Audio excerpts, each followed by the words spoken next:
John, I heard at age 70, it's a tax holiday. I'm exempt from paying any tax on Social Security. Who on earth told you that? It's wrong. Should I dance for you?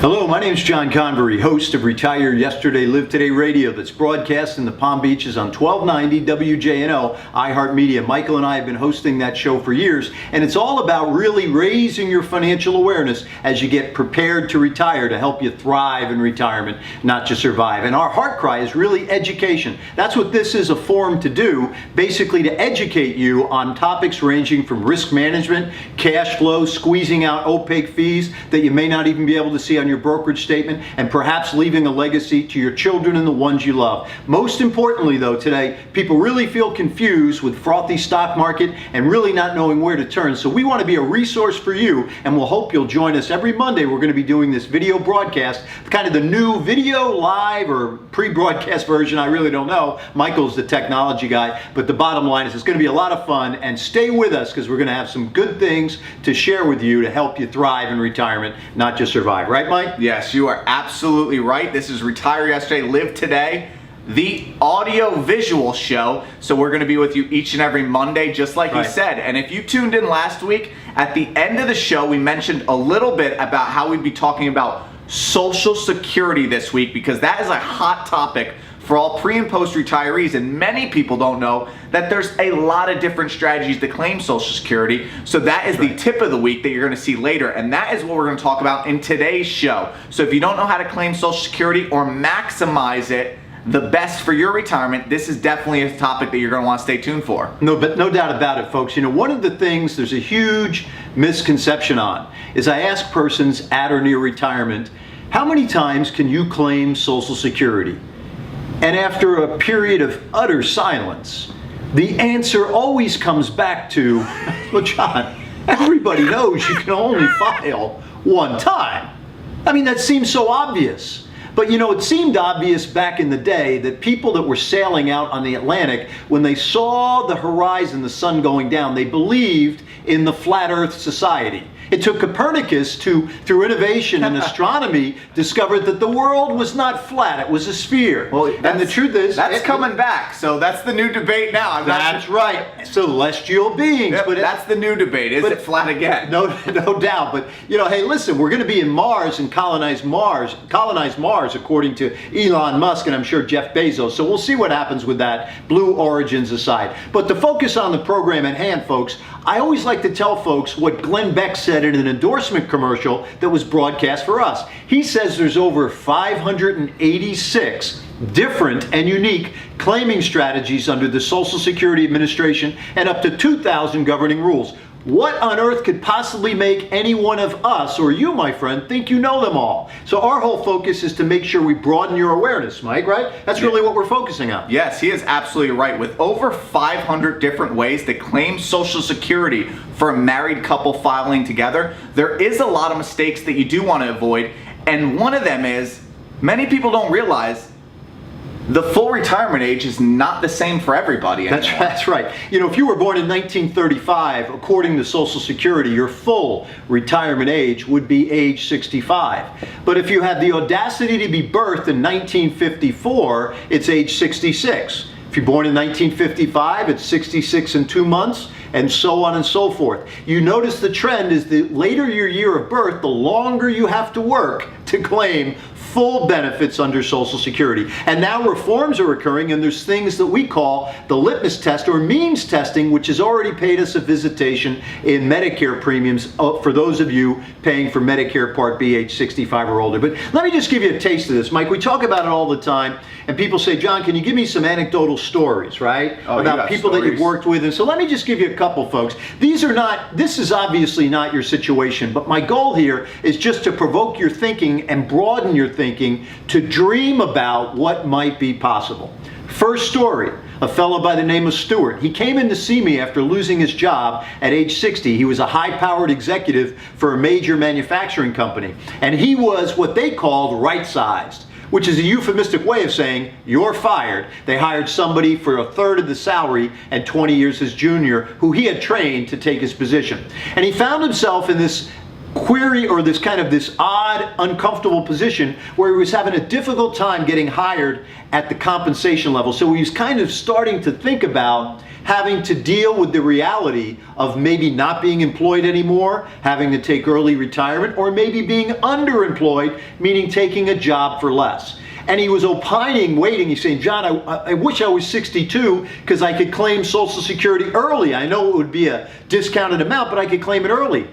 But the fact is, through a discovery process, here's what I told him. I said, Stuart, do you realize that because you were married 17 years and divorced more than 2 years, your ex-wife, you told me, sadly died after breast cancer metastasized. She was a high-earning dentist, never claimed Social Security, did not remarry or have children. No one will ever collect a nickel under her Social Security contributions except the $255 death benefit, which is supposed to be enough to bury you. Now, I don't think you can bury a canary in a coal mine, Michael, for $250. And if you did, the EPA would come down on you, boom, with a hammer for increasing carbon footprint. Sorry, Al Gore. Just saying, it's an inconvenient truth. Back to my story. I showed him that because he was a divorced, widowed spouse, as early as age 60, he could claim, and get this, receive 71% of his deceased wife's benefit that she'll never ever collect. That's $15,600 the very first year. In the second year, at age 61, another $15,600. That's over $30,000 collected under his ex-wife's 9-digit Social Security number. And get this, even better, accretion. The secret is he grows his benefit 8% a year all the way up to full retirement age. You can't get 8% anywhere safely in a 1% economy. The simple brilliance of that, if he lives to age 80, nominal dollars, he'll collect another $180,211. Wow, 2 filings, and he came in not even knowing that he could file as early as age 60 under his situation. Pretty cool, huh, Mike? Yes, and that is one of the biggest mistakes that you definitely want to avoid when it comes to Social Security, and that is what you don't know can definitely hurt you. Just by coming in for a quick consultation, he learned that he can make a lot more over the course of his lifetime, especially throughout retirement, just by making a better, sound financial decision. And one of the other things I wanted to touch base on is a big mistake, John, and I know you love to talk about this because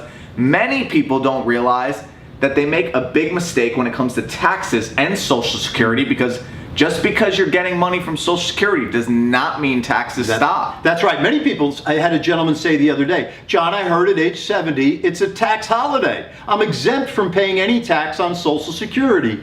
Who on earth told you that? It's wrong. Should I dance for you? Get that? It's wrong. If your modified adjusted gross income, I don't have time to go through the calculation, is above $34,001 a year and you're in a marriage, filing joint in retirement, guess what? 50% of your Social Security reported on line 20B of your tax. 50% is taxable. And I would submit to you that's double taxation. Because all the years of your working life, it was compulsory. You paid that FICA tax. Michael pays it, and our company matches. I pay it, but I'm never going to see it. He may never see it because he's too young. But listen, it's the formaldehyde the reason I'm fairly well preserved. I am a grandfather. But I'm going to get a benefit because I'm around your age. We have a commerce of hearts. And I want to fight the skirmishes in the battlefield with you. Who else is going to do it? Washington's not going to do it. Really? Come on now. Wall Street, are you kidding me? The bottom line is this. You really need to know how to educate yourself on Social Security claiming strategies, how to maybe avoid the tax and keep more of the hard-earned nickels in your pocket. We'd like to raise your retirement income and get this, reduce your taxes at the same time. Unheard of, right? Most people say if you have more money in income, you gotta pay more money in taxes. It is not necessarily so. Chief Justice Learned Hand said a long time ago, it's every American taxpayer's absolute right to arrange their financial affairs in such a way to ethically reduce their taxes. We'd like to help see you do that, collaborating with you. But the bottom line is Social Security, it really is what you don't know that can hurt you. Over 586 claiming strategies, 2,000 governing rules. It's going to take more than a Friday afternoon for you to figure it out. And maybe, just maybe, we can help you get a better understanding. Yes, each each and every week. If you tune in on Mondays, we're going to make sure you become financially educated on how to retire the right way. That's and one of right. the last mistakes I do want to get into is many people that have Social Security really think it can be the end-all be-all. And that is one thing that you have to be aware of in retirement, that Social Security is just one leg of the stool. It's one leg of the stool, Mike. I used to use that picture or metaphor to build a mahogany, hardy wood, three-legged stool. One leg would be your pension from your employer if you work for Kelly Springfield Tires in Michigan or maybe General Motors.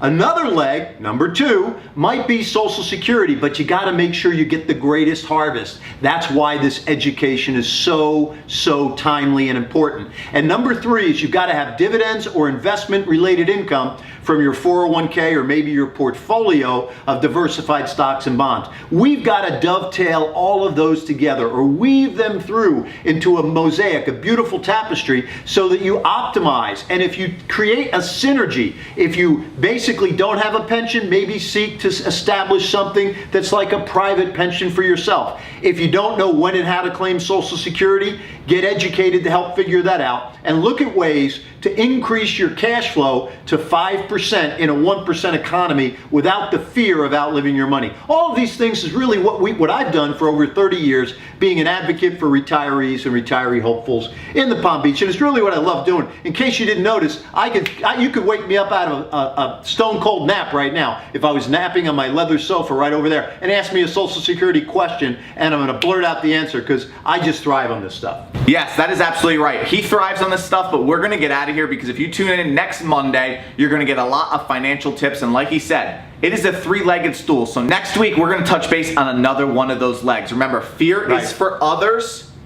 That is definitely how you want to retire. You don't want to retire with fear. Right. You want to retire the right way. I'm out of here. I'm going to let John close it out, and we will see you next Monday. Well, let's just say fear is an acronym, right? FEAR for false education appearing real. We want to educate you so you're literate about retirement and about what you can do to improve your retirement welfare and abundance. But at the end of the day, in the paraphrase of the old Irish prayer, until we meet again, my friend, may the wind be gently at your back, may the sun shine warmly on your face, may the low road rise up to meet the high road as the sun is setting, and until we meet again, my friends, an anointing of good health to you. God bless you and have a magnificent day. Bye now.